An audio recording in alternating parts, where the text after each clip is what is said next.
Hello and welcome to NTD News Today. Kevin Hogan here. Let's take a look at our top stories. Republican lawmakers raising concerns about the vetting process of Afghan evacuees. They say the system already failed to screen one Afghan man who had been convicted of a crime and previously deported. President Biden touting his massive spending plan as he recognized labor unions after the holiday. That's while he plans to take a tougher stance toward meat packers to bring down high prices. Two unsung heroes of September 11th get to tell their story. They were tree trimmers working in Pennsylvania when one of the hijacked planes crashed and changed their lives forever. And the National 9/11 Memorial and Museum educates a new generation about the attacks and launches a new fundraising campaign this year.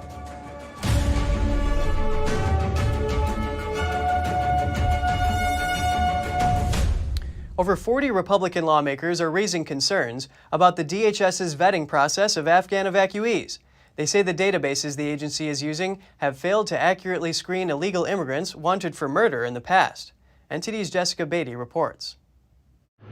Dozens of congressional Republicans are concerned about what they call the rushed and incomplete vetting of evacuees from Afghanistan. In a letter to President Biden Wednesday, they write, "This vetting has already failed in the case of Afghan nationals. An Afghan male convicted of rape in the United States and deported by DHS was evacuated from Kabul, allowed to enter the United States, and not caught until he arrived at Washington." They did say the United States should honor its promises to Afghan allies who've applied for special immigrant visas. Biden's picked veteran diplomat Lee Wolosky to help coordinate the resettlement of refugees. And House Speaker Nancy Pelosi is calling on social media companies to remove Taliban content. It comes amid reports that videos of the Taliban beating women were being shared on platforms. She also voiced concerns about the well-being of girls in the country. And White House Press Secretary Jen Psaki Wednesday defended the White House's continued engagement with the Taliban government that includes an FBI most wanted terrorist. Should we not talk to the people who are overseeing Afghanistan and just leave it and not get the rest of the American citizens out? Secretary of State Antony Blinken saying the focus now is setting expectations for the Taliban. Our focus right now is on working with the international community to set clear expectations for the government that emerges in Afghanistan. He says future relations will depend on the Taliban's actions and whether they uphold their promises. And Defense Secretary Lloyd Austin said Thursday that al-Qaeda may try to take root in Afghanistan again. I think the whole community is kind of watching to see what happens and whether or not al-Qaeda has the ability to regenerate in Afghanistan. He says the United States put the Taliban on notice, and they expect the militant group not to let al-Qaeda come back. Jessica Beatty, NTD News. The remains of a 22-year-old Navy sailor killed in Afghanistan are brought to his hometown in Ohio. He was killed in the suicide bombing at the Kabul airport. Veterans groups on motorcycles escorted the remains of Navy Corpsman Maxton Soviak from Cleveland Hopkins International Airport to his hometown of Berlin Heights. The funeral will be Monday morning at the local high school's football stadium. A public visitation is also scheduled. Soviak was posthumously promoted to the rank of Hospital Corpsman 3rd Class. He was awarded a Purple Heart and the Fleet Marine Force Corpsman Warfare Badge. He and 12 other troops were killed August 26th as they helped to screen people trying to enter the Kabul airport. At least 169 Afghans were also killed in the bombing. What impacts did the war in Afghanistan have on combat veterans? How are they dealing with PTSD and other mental issues? The sergeant that suffered from traumatic brain injuries in Afghanistan reflects on what he went through.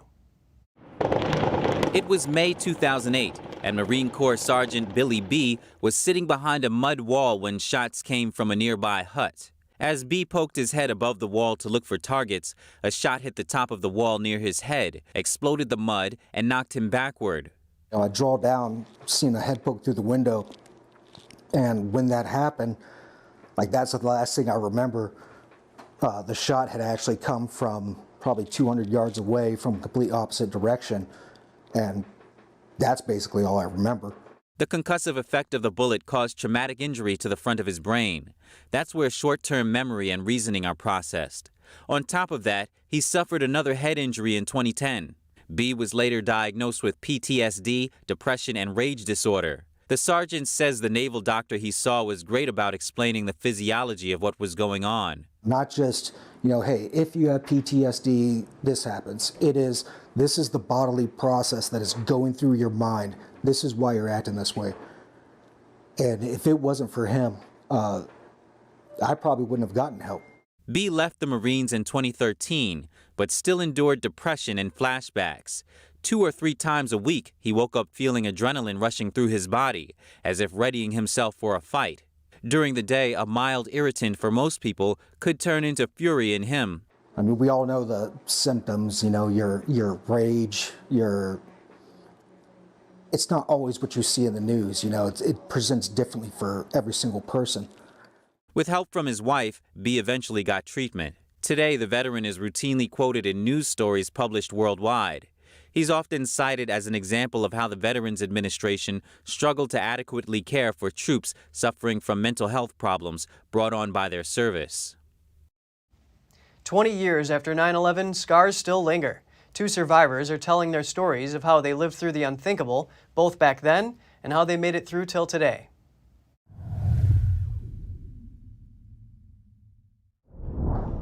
September 11th lives with me every single day. It never goes away.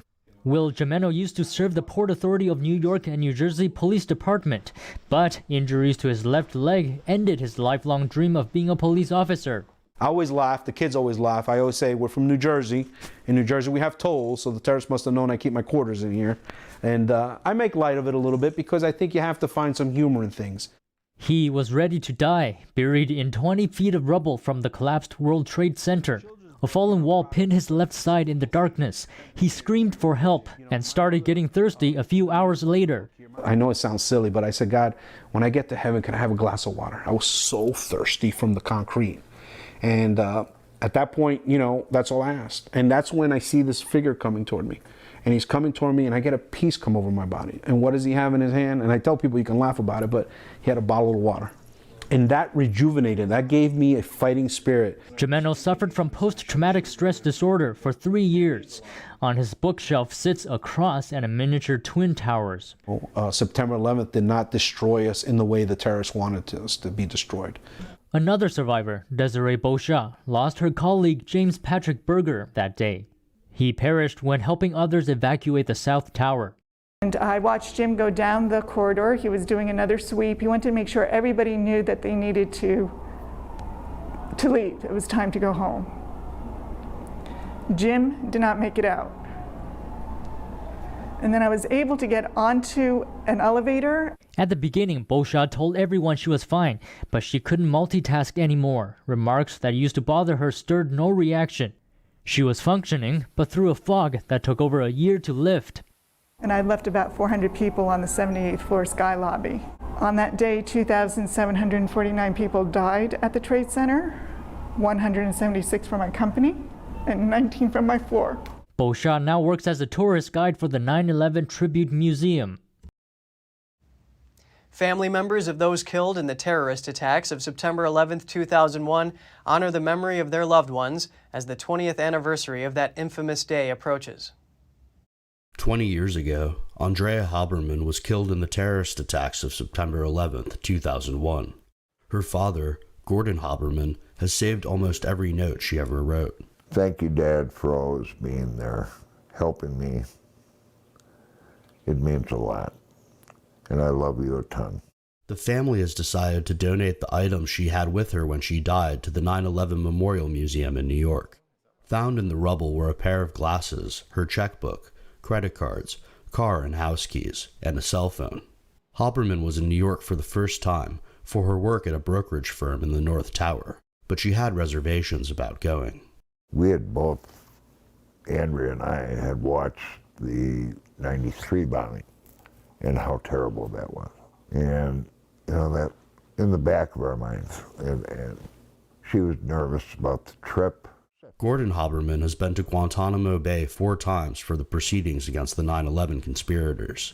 He has also helped erect a 9/11 memorial in Kewaskum, Wisconsin, where his daughter went to high school.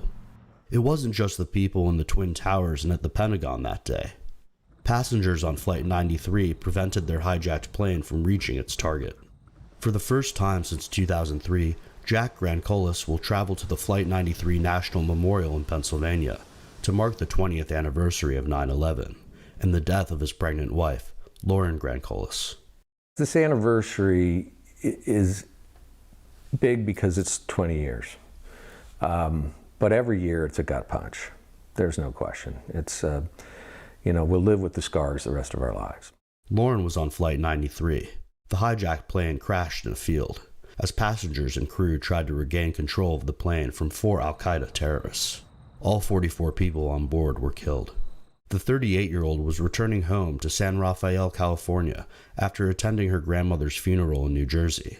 Jack Grancolis tried going to the annual memorial ceremony in Pennsylvania the first 2 years following the attacks, but found the experience too overwhelming. For my own health, I decided I would not return for the memorial anniversary until it was completed. Ironically, it's completed and it's the 20th anniversary. They coincide, and I will go back this year. Grancolis is currently writing a book about the grieving process, including the loss of his unborn child. Andrew Thomas, NTD News. Before the attacks on September 11th, 2 arborists living near Shanksville, Pennsylvania, climbed trees only to take down branches.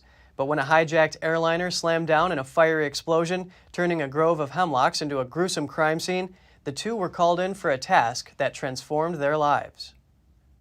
We're right here at the crash site, and just over that wall right there. The Hemlock Grove, where United Airlines Flight 93 slammed to the ground near rural Shanksville, Pennsylvania on September 11, 2001, still haunts Mark Troutman and Ben Haupt 20 years later. Before that day, the 2 arborists spent most of their time trimming branches. But on 9/11, they were called upon to help sift through treetops, which had become a gruesome crime scene, and alert the FBI of their findings. They called it HR. You find human remains, you let them know. One was the time we found somebody's whole foot. Yes, sir. I remember that. Missing a big toe. They were among the most extraordinary yet overlooked early responders to the attacks, which killed nearly 3,000 people, including all 33 passengers, 7 crew members, and 4 hijackers aboard Flight 93. And it has transformed their lives. Haupt, who was 24 at the time, remembers being overwhelmed in the woods after finding what looked to be baby shoes. I said, I know this isn't hell, but if this isn't, how bad is hell? And I just broke down. He became a Christian evangelist soon after and evokes the Shanksville woods in his sermons as a vision of hell. Troutman enrolled in the Federal World Trade Center health program and was diagnosed with post-traumatic stress disorder. He is finalizing his 3rd divorce, takes a daily antidepressant, and sees a counselor twice a month.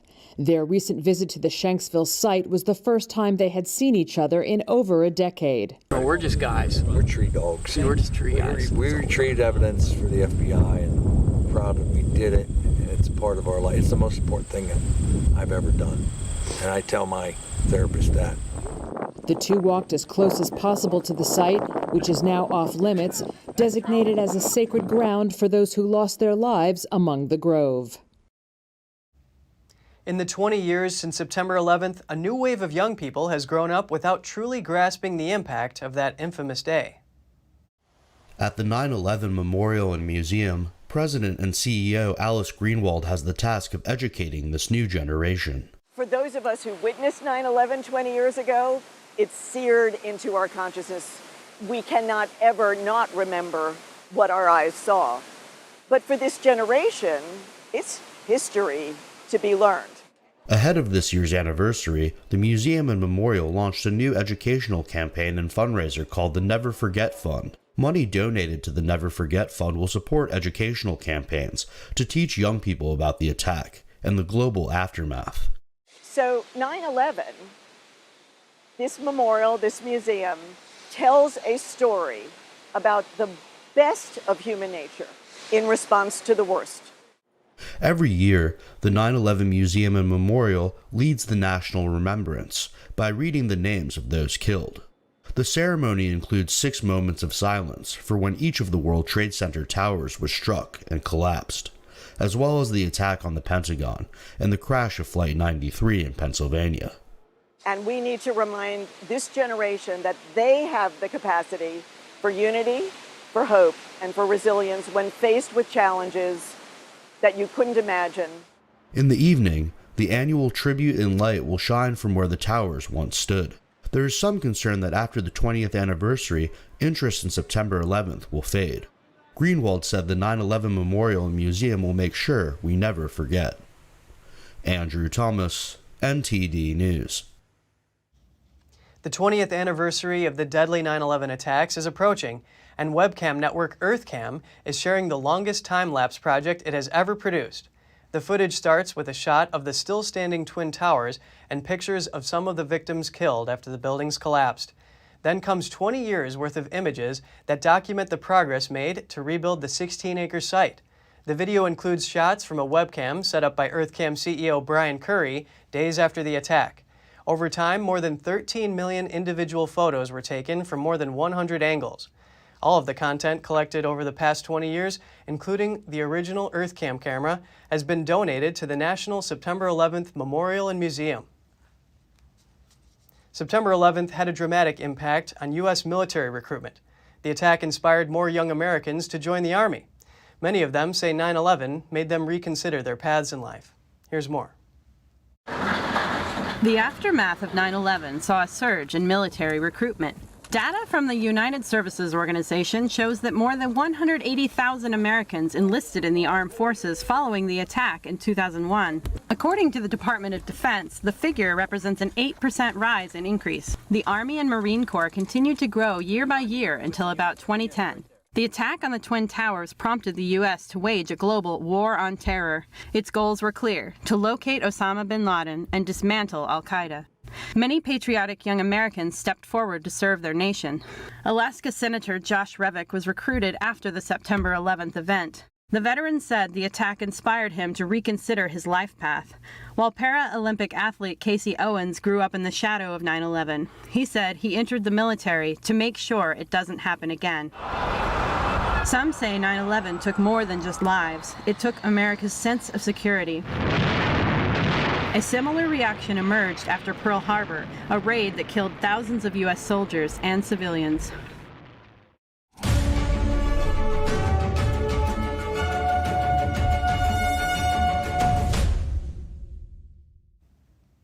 The day after Labor Day, President Biden recognized labor unions, and he held a moment of silence to honor union workers who died during the pandemic.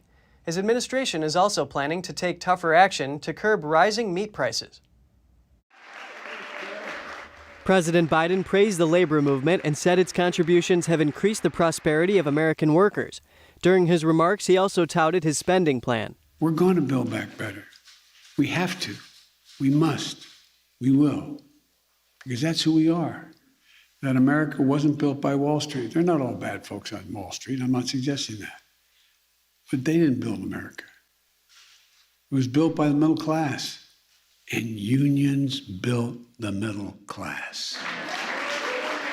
His administration says meatpacking companies are causing sticker shock in the aisles. Now he plans to take a tougher stance towards meatpacking companies to rein in the prices. Top aides to the president blamed 4 companies that are in control of much of the meat processing market. His administration plans to allocate almost $1.5 billion in pandemic stimulus money to small meat producers and workers. And they plan to crack down on illegal price fixing. This, while the Secretary of Agriculture, Tom Vilsack, is pushing for fair prices for consumers and suppliers. Vilsack said his department has 2 responsibilities. One is making sure farmers get a fair return on their investment, and the second is that customers get fair prices at the checkout counter. And the reality is today that farmers are losing money on cattle, on hogs, and poultry that they're selling at a time when consumers are seeing higher prices at the grocery store, and as Brian alluded to, the fact that there are now record profits or near record profits for those in the middle. What's more, Treasury Secretary Janet Yellen is warning the U.S. could hit its debt limit as early as next month. She told Congress she won't be able to keep the government funded unless they raise the debt limit. Estimates show that if the limit is reached, Social Security and Medicare will likely come to a stop. Speaker Pelosi said Democrats will not put provisions in their $3.5 trillion budget proposal to increase the debt ceiling. And when President Trump was president, we Democrats supported lifting the debt ceiling because it's the responsible thing to do. I would hope that the Republicans would act in a similarly responsible way. 46 Republican senators had said they will not vote to raise the debt ceiling. They said Democrat spending has created the problem of potentially reaching the limit. The president is getting ready for a big speech at the White House today. On the agenda, his strategy to combat the virus. Here's a breakdown of his six-pillar plan. COVID-19 is still wreaking havoc across the country. President Joe Biden has a six-pillar plan to fight it. A source familiar with the matter shared details of what we can expect today. 1. Vaccinating the unvaccinated. Right now, a little more than 62% of people 12 and up are fully vaccinated. This part of the plan will reportedly focus on vaccine requirements, including building upon the ones already in place for many federal workers, and pressing private businesses to do the same. 2. Furthering protection for the vaccinated. That means booster shots. Up to 5.2 million people may be eligible the first week they're expected to be available. U.S. health officials have said they want boosters to be available starting the week of September 20th, but that depends on approval from the FDA and a recommendation from the CDC. 3. A focus on keeping schools open. We know what steps work to reduce risk within schools. 4. Increasing testing and requiring masking. Officials say that means expanded access to testing and wading into the heated debate over masking in schools. 5. Economic recovery, as the president continues to make the case for his large-scale economic agenda. 6. Improving care for those with COVID-19. So far, that's meant helping hospitals inundated with patients. This will be 6 steps that we'll work to be implementing over the months ahead. Just 5 months after its choppy debut on the NASDAQ, Coinbase could find itself in court. The crypto exchange said Wednesday the Securities and Exchange Commission has threatened to sue if it proceeds with a plan to launch a lending program. The regulator issued a so-called Wells notice, which tells a company it intends to sue in court. The program in question, Lend, allows users to earn interest by lending crypto assets. Coinbase's chief legal officer said in a blog post that the SEC believes that program involves a security. He said Lend does not qualify as a security because it's not an investment contract nor a note. But he said Coinbase will delay the launch of its Lend product until at least October as a result of the warning. The U.S. has begun raising concerns over programs that allow crypto owners to lend in return for interest. In July, New Jersey ordered crypto platform BlockFi to stop offering interest-bearing accounts. The U.S. Supreme Court put Wednesday night's execution of a Texas death row inmate on hold because of a dispute over his access to his pastor. John Ramirez sought to have the execution blocked because the Texas Department of Criminal Justice will not let his pastor lay hands on him and pray out loud during the execution. The prison policy allows the pastor to be present in the chamber, but not to touch Ramirez or speak. Ramirez says the policy violates his religious liberty. The court says it will hear arguments in the case in October or November. Ramirez was convicted of robbing and murdering a man in 2004. He stabbed him 29 times in a convenience store parking lot. According to the National Hurricane Center, the center of Tropical Storm Mindy made landfall over St. Vincent Island, Florida on Wednesday night. Sustained winds of 44 miles per hour were recorded at Tyndall Air Force Base, with gusts up to 55 miles per hour. Mindy will continue over northern Florida and southern Georgia through the evening and early morning hours, losing energy. The biggest threats over the next 12 hours will be flash flooding and isolated tornadoes. Some locations could pick up 2 to 4 inches of rain. Mindy is forecast to weaken into a tropical depression before it moves back out to sea. Coming up, closing arguments begin in the murder trial of real estate heir Robert Durst. Prosecutors compared Durst's testimony to a bowl of soup tainted with cockroaches. More in just a moment.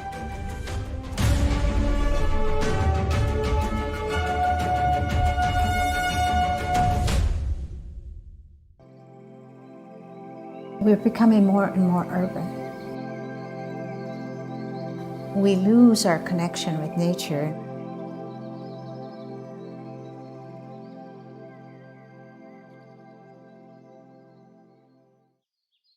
This little girl lives in a world of natural beauty, nature all around her. Not everybody has this opportunity.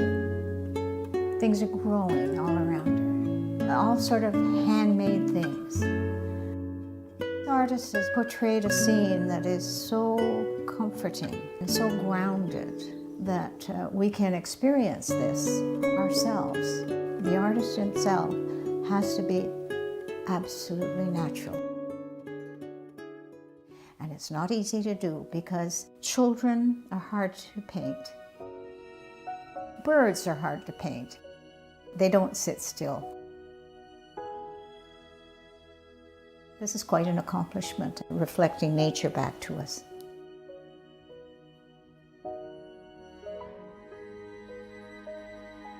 It's just a pure, natural painting.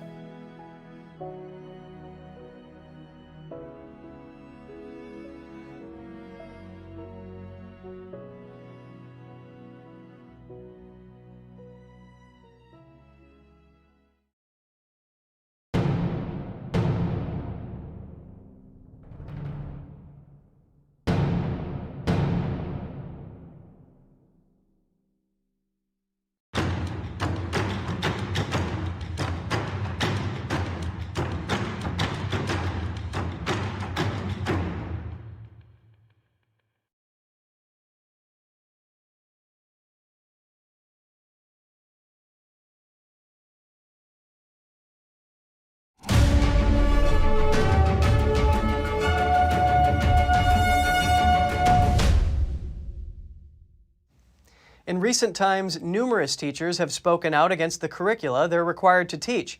From comprehensive sex ed, forms of the quasi-Marxist critical race theory, to curricula they say are political or undermine traditional values. NTD's Grace Coulter speaks with a teacher who recently resigned for this reason. Here are the details. Derived from the interrelated. Sam Crowley, a music teacher at Draper Park Middle School in Utah, says he couldn't in good conscience teach students a new curriculum at his school. So he handed in his resignation last month, losing both his income and his dream job. I couldn't teach curriculum that I thought was bad or harmful or would cause problems for kids and their families. And so I left. That curriculum is called Second Step, which is part of Social Emotional Learning, or SEL. Crowley says some of the underlying messages of the program subtly encourage children to become activists and undermined the family. This includes teaching students that their parents are roadblocks to their goals, and that older generations don't know or haven't had to face or think about problems we're dealing with today. Crowley says he thinks this sends a message to kids that they can't look to their parents for guidance. In addition, when Crowley looked into CASEL, the organization that produced the curriculum, he became even more alarmed. On its website, CASEL says its SEL curriculum is aimed at redistributing power to promote social justice through increased engagement in school and civic life. The program also includes disrupting and resisting inequities. Crowley says this type of language strikes him as Marxist, and he thinks this type of curriculum is trying to push a socialist agenda. What's more, he says the curriculum is copyrighted, which makes it harder for parents to access and read. It doesn't matter what the content is. If mom and dad can't look at it, you shouldn't teach it. Crowley's not the only teacher who's chosen to leave a job rather than betray a conscience. Last month, 2 elementary school teachers, one in Connecticut and one in Virginia, resigned over curricula that incorporated critical race theory. And after only 6 years as a teacher in Connecticut, I decided to resign from what I thought would be my forever career because I felt like more of a political activist than a teacher in my own classroom. School board, I quit. I quit your policies, I quit your trainings, and I quit being a cog in a machine that tells me to push highly politicized agendas on our most vulnerable constituents, the children. Before his resignation, Crowley gave a list of his concerns about the curriculum to district administrators. He says he was listened to and treated well, but in the end, he was told his concerns were unfounded and that he was seeing what he was looking for. Crowley called the decision to leave his job heartrending and said he and his wife prayed about what to do. We asked God if this was a big enough deal to lose our income over. because that's really serious and I love my job, like my dream job. And so we said, is this a big enough deal? And he told us, all my children are a big deal. And I knew that the curriculum was not good. I knew that it would lead to bad places. And if all of his children are a big deal, then I couldn't teach it. It was a big deal. So we wrote a resignation that night. He has a message for parents, grandparents, and guardians. If you're not comfortable with what's happening in your school, you need to do what you need to do to protect your kids.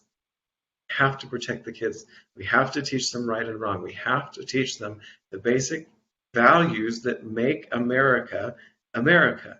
Because if we don't, we're not going to lose just the kids, we're going to lose our nation.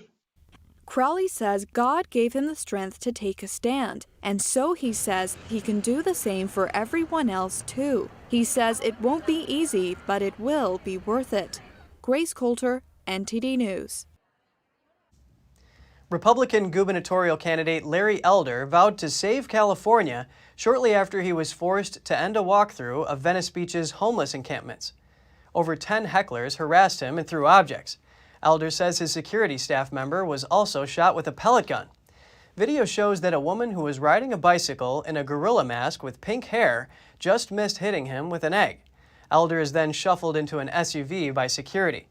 Other videos surfacing on Twitter show physical assault against Elder's security staff and hecklers shouting racial slurs at Elder. Elder is campaigning to replace California Governor Gavin Newsom. Elder released a statement saying it was the first day of his campaign tour and that the intolerant left will not stop him. He also wrote he and his supporters will recall Newsom and save California. The trial of real estate heir Robert Durst is nearing its conclusion 6 years after Durst's apparent confession to multiple killings in the HBO television documentary series The Jinx. Say you go to a restaurant and you order a bowl of soup. Los Angeles County prosecutors on Wednesday compared Robert Durst's testimony in his murder trial to cockroach soup, to suggest all his testimony should be discarded. This is what he served you. This is what was served to you. Literally, you were served a bowl of cockroaches, and you were told, you pick out which ones are bad and which ones are good. You toss them aside, but you can trust the rest of that soup. Go ahead and eat it up. Lap it up. Closing statements began in the trial of Durst. The multimillionaire real estate heir is accused of killing his friend Susan Berman at her Beverly Hills home in 2000. Prosecutors allege Durst killed Berman because she knew too much about the disappearance of his wife, Kathleen McCormick Durst, in 1982. Please don't confuse the length of time it took to present 3 murders to you with complexity or difficulty. Because at its heart, this case is easy. This case is not difficult at all. Durst testified in his own defense for 15 days, 9 of which were under cross-examination. Prosecutors argued Durst had lied multiple times or had changed his story. Deputy District Attorney Habib Balian reminded the jury that Durst also testified he would lie under oath, rather than admit to murder. We know otherwise now, what he thinks of that oath. He sat here, he raised his hand, he swore to tell the truth, and then he proceeded to admit to you that he would lie under oath. What would he lie about? What kind of things? Durst is only charged with killing Berman, but prosecutors allege he also murdered his wife in 1982 and a Texas neighbor while hiding from the law in 2001.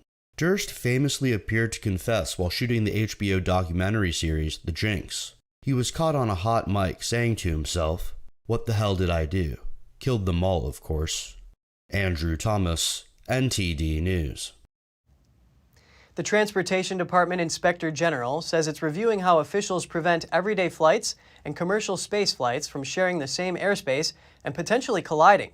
This comes as multiple space flights have exploded since 2016, and shortly after the FAA grounded a prominent commercial spaceflight company, Virgin Galactic. During a flight in July, the company's Spaceship Two supersonic spaceplane flew outside designated FAA airspace for nearly 2 minutes. The audit was requested by ranking members of the House Committee on Transportation and Infrastructure and its Subcommittee on Aviation. The Assistant Inspector General for Aviation Audits says the FAA has gone from licensing one commercial space launch per month to now more than one a week. The FAA coordinates nearly 43,000 flights daily and manages approximately 5,000 aircraft in the national airspace system at any given time.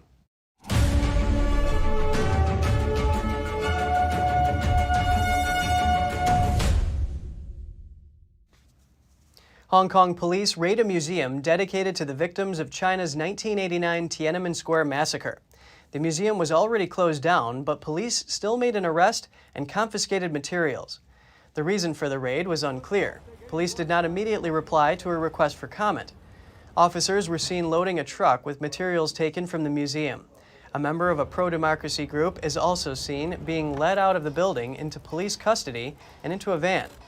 The raid came hours after a dozen pro-democracy activists pleaded guilty to participating in a gathering during last year's Tiananmen commemoration. Hong Kong traditionally holds the largest event to commemorate the Tiananmen Square massacre, but authorities stopped allowing the event, and the communist regime has continued to tighten its grip on the freedoms of Hong Kong's residents. The world's largest asset manager, BlackRock, is hitting back at one of the world's most famous investors, George Soros, after Soros criticized its business dealings in China. Soros had accused it of imperiling the security assets of America. NTD's Arlene Richards has more. BlackRock responds to George Soros's criticism regarding its massive investment initiative in China. Soros had written in the Wall Street Journal that pouring billions of dollars into China now is a tragic mistake. Soros says BlackRock imperils the national security interests of the U.S. because it's helping to prop up President Xi's regime, which is repressive at home and aggressive abroad.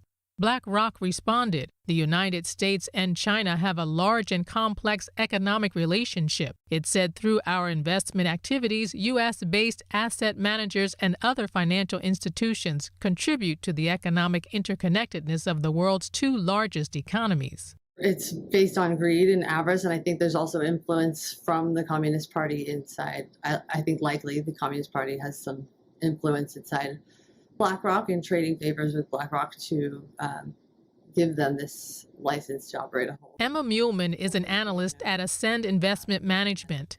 She says much of what BlackRock does caters to retirement plans and that China has an aging demographic. And, no one should be invested in China. They've hit the education sector, they've hit the gaming, and they're going after, now start looking like they're going to start cracking down on healthcare. So it's just, they're going down the line of public companies. This comes as BlackRock raises around $1 billion in China, the first foreign firm to do so. In under a week, the BlackRock China New Horizon Mixed Securities Investment Fund got over 111,000 investment orders. Arlene Richards, NTD News. North Korea's communist regime marks 73 years in power. North Korean state media reported that the regime celebrated with a nighttime military parade. Official photographs show the peculiar sight of row after row of personnel marching in orange hazmat suits. Firepower was on display, but unlike the previous years, no ballistic missiles were revealed or mentioned in reports. The regime's leader, Kim Jong-un, attended the event, but he didn't deliver any speeches, and the notoriously plump dictator was noticeably slimmer. South Korea's National Intelligence Service estimates that he has lost as much as 44 pounds. The state news agency says Kim appeared as paramilitary and public security forces began marching in a square at the capital at midnight. Up next, political opponents of a Russian opposition candidate try to make him lose by putting candidates with the same name and appearance as him on the ballot. They hope to confuse voters. Visitors to Greece are now able to taste food from ancient times. They are replicas of the Minoan civilization, a prehistorical area that preceded the classical Greek period. All that and more here on NTD News.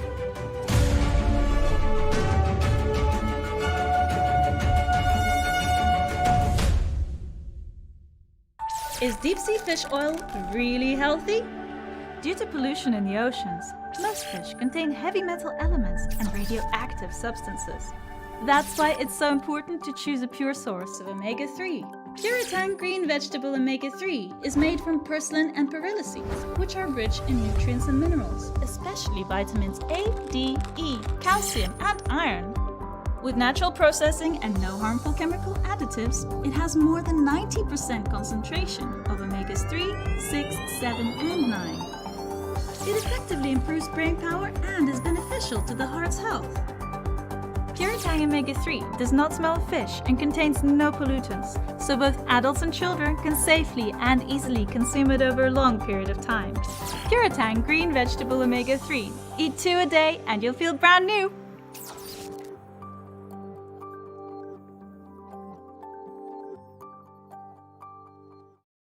Hi folks, Joe Namath here with a new message about your Medicare benefits. You may be entitled to transportation, meals, and expanded coverage for dental work that includes extractions, fillings, and dentures, all at no additional cost. Plus, depending on your zip code, you may be entitled to the Medicare benefit that adds money to your Social Security check every single month. Call and get everything you deserve. Call now. It's free. I'm on a fixed income, so I called to get money added to my Social Security check. They helped me so much. I called to save money on co-pays, get prescriptions, transportation, and my dental work covered. I couldn't believe I was spending money I don't have to spend. Millions of people have trusted the Medicare Coverage Helpline, and you can too. Call now. It's free. Call 1-800-764-1930. That's 1-800-764-1930 now.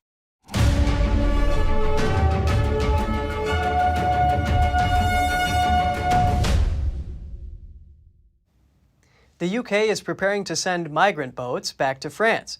Under the new strategy, British border officials can turn away boats illegally carrying migrants, but they say they will only do so if they think it's safe.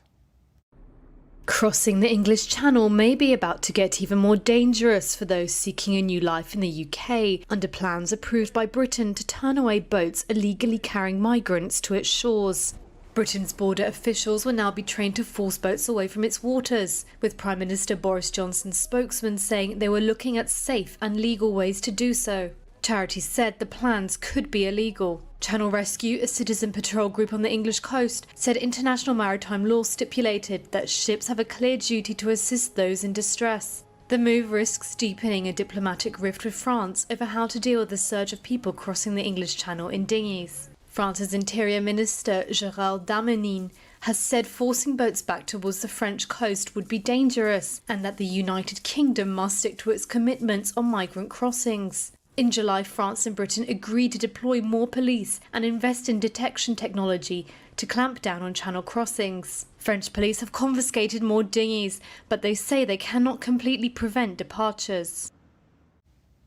Lookalikes. They're showing up in a Russian election. A veteran opposition politician was gearing up to run this month when he learned that one of his opponents would not only have the same first and last name as him, but even the same facial hair in their official portraits. When Boris Vishnevsky saw who he was up against in St. Petersburg elections this month, he was in for a shock. 2 other Boris Vishnevskys are standing, and they sport the same hair and beard. The veteran opposition politician is seeking to renew his seat in the city's Legislative Assembly and accuses authorities of fielding doppelgangers to confuse voters and whittle down his count. The other 2 officially changed their names in July, he says. Now they've changed their appearance as well. You see, on the one hand, it's appalling, but those people have no decency, no reputation, no dignity. What kind of person do you have to be to change your name, surname, and even your appearance to please your political boss? Central Election Commission Chief Emma Pamfilova condemned the incident as an embarrassment and an outrage. I understand that the law is soft and it allowed this manipulation, unfortunately. They acted shrewdly too. They did their homework, our political technologists. She suggested the 2 new Vishnevskys submit different photographs, which they hadn't as of Tuesday. But the commission rejected Vishnevsky's demand that his rivals list their previous names on the ballot, saying voters could distinguish the 3 by their middle names, TASS news agency reported. Russia holds an array of elections on September 17th to 19th. President Vladimir Putin's United Russia Party is expected to win, despite a slump in its ratings. The original Wisniewski sees the lookalike challenge as a sign he's a strong contender. The other two could not be reached for comment. Poachers kill hundreds of rhinos in South Africa each year, which is why the international trade of rhino horn is banned. But the country's biggest private breeder says he should be able to sell rhino horn so he can continue keeping the protected species safe. At South Africa's largest private rhino breeder, horns are getting cut back. It's a measure designed to deter poachers, but there's a question over what to do with the trimmings. This is the Platinum Rhino Conservation Enterprise, home to nearly 2,000 southern white rhinos, once thought to be extinct. Owner John Hume says they've been keeping the protected species safe for 4.5 years, but that he might not be able to go on unless he's allowed to sell horns and live rhinos. If my government helped me do that in order to pay for this project will thrive and get better and better with more and more rhinos. Rhino horn is used in traditional Chinese medicine and is prized as a status symbol in other parts of Asia. That makes poaching a widespread problem. Hundreds of rhinos are killed each year. Hume says cameras and radars have helped keep poachers away from his game park. I'm fearful because I cannot go on doing what I'm doing forever. But he says without export, it costs 5 million rand a month, or around $350,000. I have been battling to export some rhinos to Vietnam for years, and the government just finds a way to block me all the time instead of helping me. A statement on the Ministry of Environment's website said the international commercial trade of rhino horn remains prohibited. Poaching rose by 50% in the first half of 2021. That's after a decline in 2020, according to South African government figures, partly attributed to lockdowns. Visitors to Greece now have the opportunity to experience a taste from prehistoric times. Now, traditions from an ancient civilization are unfolding, brought to life through its rich cuisine. Lentils, coriander, and onions are helping to recreate flavors from a prehistoric era, the Minoan period. Considered a Bronze Age civilization, the Minoan era predates the classical Greek period. Geraldine Morrison has been studying the Minoans for 25 years. On the Greek island of Crete, she introduces Minoan culinary culture to visitors, while cooking in Minoan-style pots over an open fire. And we don't have written records that includes like how they were cooking, what they were cooking, like a cookbook, let's say. And so one of the things we do is we look at the archaeological material and decide what they had. So we look at bones, seeds, and shells, and food, basically, like what we excavate and dig up, and the specialists identify them. Today's meal features wild figs, sea salt, rabbit, and pork. One participant complimented Morrison on her approach to teaching history. I love the fact that she takes the ancient ingredients and the ancient tools and brings them to life. And really, like, especially as a teacher, you want to form those connections for the students and make them see ancient people as real people. And that's hard when they're just looking at textbooks. It just feels very dry. Morrison also makes ceramics that replicate traditional Minoan cooking implements. It's a slow food experience which gives participants time to try their hand at ceramics. But the Minoan Taste Tour doesn't end with food. In the Mediterranean region, winemaking in ceramic amphora is becoming a trend. It's the same method once used by the Minoans. There's winemakers that are sourcing clay from the same regions in Iraklio that the Minoans source clay and making amphora fermenting tanks from the same clay, from the same mountain that the Minoans use to make their clay to ferment their wines. And it's been really kind of cool to see the winemakers embrace the past. Under a star-filled sky, Morrison and her guests enjoy the slow-cooked Minoan meal. Some say they're pleasantly surprised by the flavors of the feast. I thought that the pork shank was amazing because it had fresh and dried figs inside, which is something that I've never experienced before. And it was not too overly sweet, but sweet as a dish. The Minoan civilization lasted from around 3000 BC to 1100 BC on the island of Crete. Its culture influenced the classical Greek period. Thanks for watching. At NTD, we're honored to be your source for the news. Catch us again tonight at 6:30 Eastern. In New York City, I'm Kevin Hogan.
.30 p.m.